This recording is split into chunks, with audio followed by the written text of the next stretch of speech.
My husband went on vacation with his girl Bestie.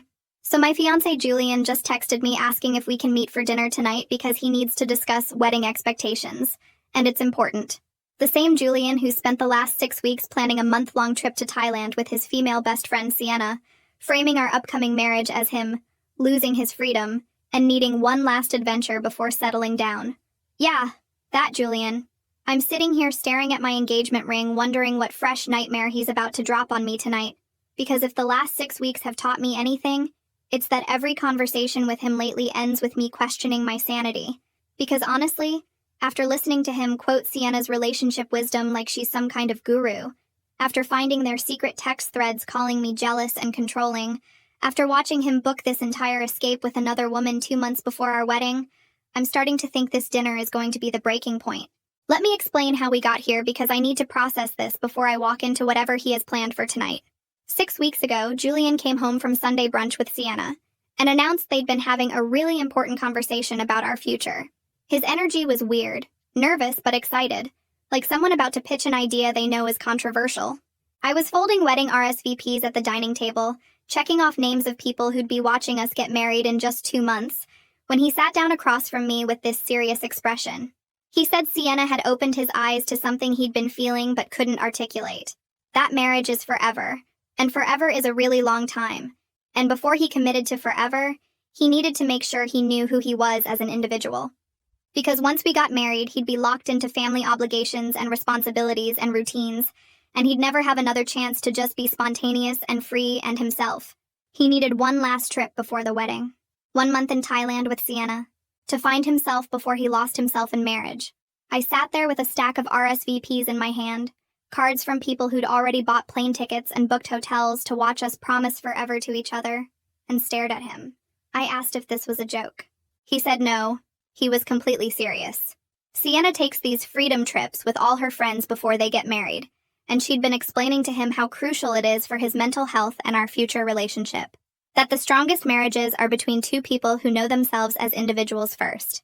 I asked why he couldn't take a trip with his guy friends, or why we couldn't take a trip together before the wedding. He said his guy friends would just want to party and wouldn't give him space for real self-reflection. And taking a trip together would defeat the entire purpose. He needed distance from us to figure out if he was truly ready for us to become permanent. He needed to experience life without me to make sure he wanted life with me. The way he said it made our engagement sound like a mistake he needed to verify before it was too late. Like proposing had been impulsive and now he needed to check his work. When I pointed that out, he got defensive and said I was being dramatic. That engagement is just a promise, but marriage is legally binding, and it's actually really mature of him to want to make sure he's mentally prepared. That most people don't have the self-awareness to recognize their needs before it's too late. Over the next few weeks, the arguments were constant. Every conversation circled back to his trip. He'd already started planning with Sienna. I'd overhear their calls about temples and beaches and full moon parties. They had whole itineraries mapped out. When I'd try to talk to him about my concerns, he'd shut me down with therapy speak about how I was trying to control his autonomy. That my discomfort with his female friendships revealed my insecurities. That if I really trusted him, I wouldn't have a problem with this. He kept quoting Sienna like she was some enlightened relationship expert. Sienna says couples who give each other radical freedom have the strongest bonds. Sienna thinks people who need constant reassurance aren't ready for marriage. Sienna believes I need to explore this now or I'll resent you later. Every concern I raised, every boundary I tried to set, was met with something Sienna had apparently said about why I was wrong. I finally snapped and asked when Sienna became the authority on our relationship. She's been single for 3 years, has never even lived with a partner, never been engaged. What qualified her to give advice about marriage? Julian got this pitying look on his face and said that's exactly why her perspective was valuable. She wasn't emotionally compromised like I was. She could see our relationship objectively while I was too close to it, too invested in the wedding to think clearly about the marriage, too invested in the wedding, our wedding, that we'd been planning together for 8 months. Suddenly that was a character flaw. Then I found the messages. I wasn't snooping. Julian left his iPad open on the kitchen counter and the messaging app was right there. Months of conversations between him and Sienna that made my blood run cold. Her pushing and pushing. Are you sure she's the one? You're only 29. You have your whole life ahead of you. She seems very focused on the wedding, but is she focused on your happiness? Marriage is forever. You need to be absolutely certain. And Julian responding, Sometimes I wonder if I'm settling. What if I'm just doing this because it's what's expected? I love her, but is that enough? You're right, I need to really think about this. The worst message was from 3 weeks ago. Sienna wrote, "If she really loves you, she'll support this trip. If she fights you on it, you'll know she's more interested in controlling you than understanding you." Julian responded, "You're right. This will be a good test of whether she's ready to be a wife." A test. Our relationship 2 months before the wedding was a test designed by another woman. When I confronted him about the messages, he didn't apologize.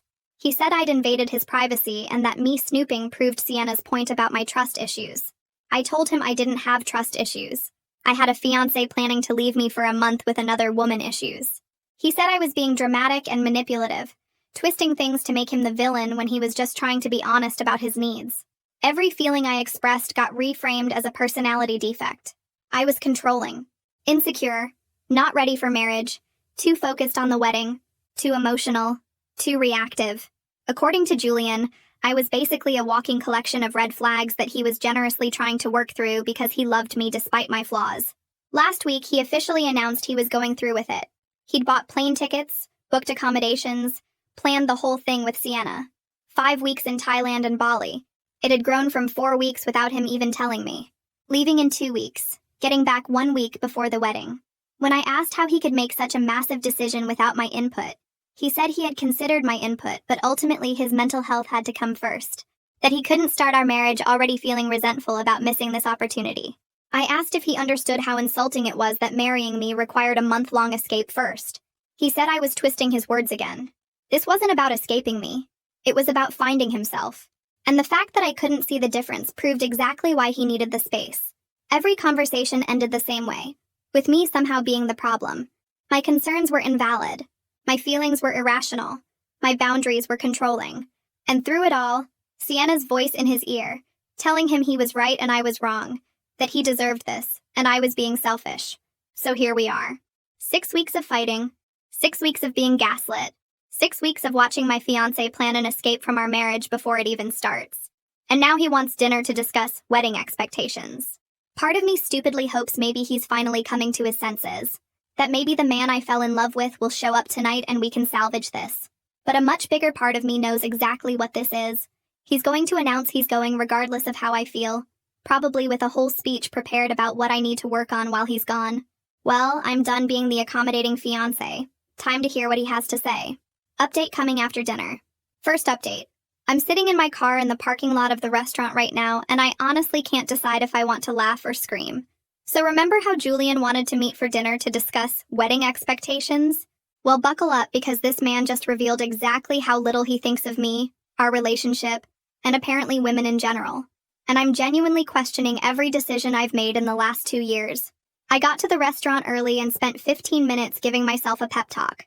Part of me was still hoping this would be the moment he'd realize how insane he'd been acting. That maybe he'd come to his senses and we could salvage this. I should have known better. Julian walked in with this confident energy that immediately set me on edge. He kissed my cheek like everything was normal, sat down, and ordered us a bottle of wine like we were celebrating something. When the waiter left, I asked him straight up what this dinner was about. He leaned back in his chair and said he'd been reflecting a lot on our relationship and our upcoming marriage. I was nervous because his tone was giving the therapist explaining things to difficult patients. He said that our recent disagreements about his trip had revealed some concerning patterns in my thinking that he felt we needed to address before moving forward with the wedding. I asked what patterns he was talking about.